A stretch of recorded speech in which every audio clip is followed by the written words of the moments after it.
capacity building, it is recommended that all three organizations take stock of all the work that has already been done by all relevant players in the media industry in Africa.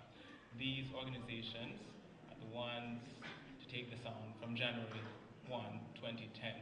They need to do an update, reconciliation, and maximize what is already there rather than duplicate efforts. Secondly, we recognize that we cannot dictate to each country how exactly this training will take place in terms of accreditation or time frame. Thirdly, we recommend that capacity building be demand-driven, all-embracing of stakeholders, actors, and institutions. Four, we recommend that capacity building is rooted at the local level and needs to be driven. We recommend, and this is the fifth point, that capacity building should be comprehensive, but also that it should have generalized standards to include technical, production, radio station management, and content.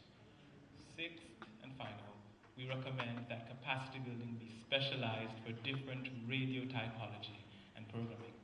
The second issue that we discussed at length was a specific intervention, an idea that came from one of the members of our group, and it relates to resource availability, and the recommendation is that the CTA establish a small competitive grants program of approximately 10 to 15,000 euros, similar to grants already administered by Genardis, which is the Gender, Agriculture, Rural Development and Information Society.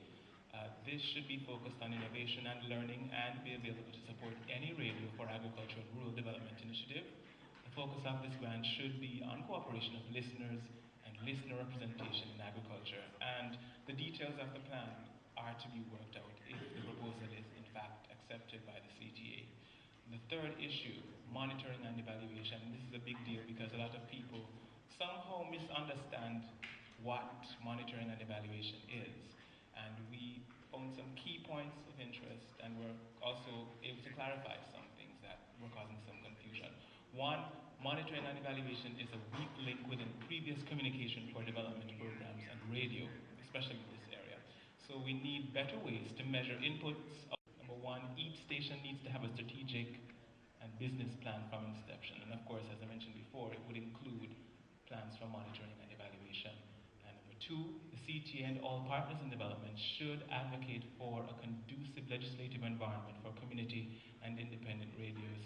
And this point came about really based on the fact that a lot of stations, community stations in a lot of countries, had issues relating to their content and what exactly they were able to do and what provisions were provided under their licenses and so forth. So we want an enabling environment which is driven by policymakers and what it is that they can do to help drive rural radio, community radio, and any other programming that aims to help develop